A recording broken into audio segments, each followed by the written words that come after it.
today 2K dropped these new endgame Victor Wembanyama packs with cards such as Invincible Victor Wembanyama, endgame Yao Ming, Invincible Kyle Kuzma, endgame Kristaps Porzingis, endgame Taco Fall, Invincible Zydrunas Ilgauskas, and Invincible Ricky Davis.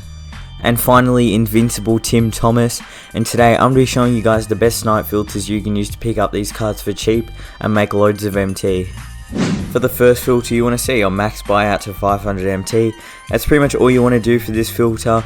I mean, you can make decent MT on this filter. At this point, the people just chuck up dark matters because they're pretty worthless at this point. Like, most dark matters are just quick sells.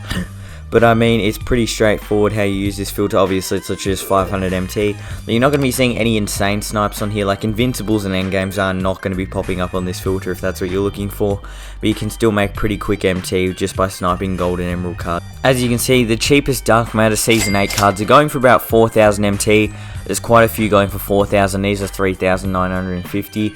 Sean Livingston and Stephon Marbury are definitely the most common ones. But for this filter, you want to see your color to Dark Matter, theme to Season 8, and then you want to come down here, and I'd set my max buyout honestly to like 2,500 MT. You can snipe cards pretty quickly. No one really cares about the Season 8 cards too much. The best one's probably Jonathan Bender, so if you can snipe him, he's going to be a decent pickup for sure. But I mean, you can make pretty solid MT on this filter. Again, those Season 8 cards aren't super rare, so you're not going to be seeing anything too insane. As you can see, the cheapest Invincible is still Drazen Petrovic. He's going for around 21 to 22,000 MT. Heaps of other Invincibles are really cheap as well. Like, I know even like Kuzma and Ricky Davis are only going for like 28k. So I mean, Invincibles are dropping in price really fast at the moment. So Drazen Petrovic is not the only like super cheap one.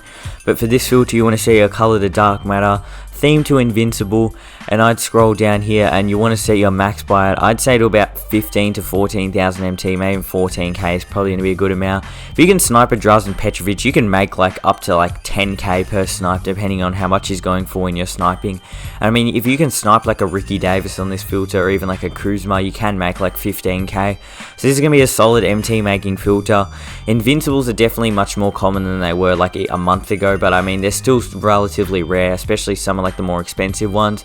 But you can still make solid MT on this filter, even though you're not going to be seeing snipes pop up as often. As you can see, endgames are insanely expensive. None are going for buy nows as far as I'm concerned. You can see Yao Ming's actually tanked in price since yesterday when they first dropped. It was about, like, I sold mine for like 600k. He's now only going for 400k. Jokic is about 200k. Porzingis is about 200k. You can see, yeah, they're still super expensive. I think J.R. Smith is actually a buy now. Yeah, J.R. Smith is the only buy now endgame, which is definitely really interesting. Oh, Dwayne Wade is 100k as well. Okay, that's interesting. You can see JR's actually 95k. So there are endgames actually going for buy nows now.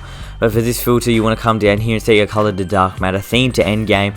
And if you want, there's probably two filters you can use for the endgames. You can either do minimum buyout 500 and make enabled filter, and then buy Dwayne Wade and J.R. Smith to keep in your collection so you can snipe all the other endgames. Or the second option is pretty much what you're going to do is you want to make it disabled, your filter, and I'd set my max buyout probably to about, if J.R. Smith is going for about 95,000 MT at the cheapest, I'd make my filter probably like 85k, even like, actually maybe 82k is probably a better amount, about 82,000 MT, so then you can at least, if you do snipe a J.R. Smith, you can make like 15k. I mean, endgames are still insanely expensive. Like, people aren't going to be chucking up these cards for like 82k for a couple weeks. Just make sure you are checking how much D Wade and JR are going for before you do use this filter. I hope you guys found these snipe filters useful. If you did, subscribe, and I'll see you guys all in the next video.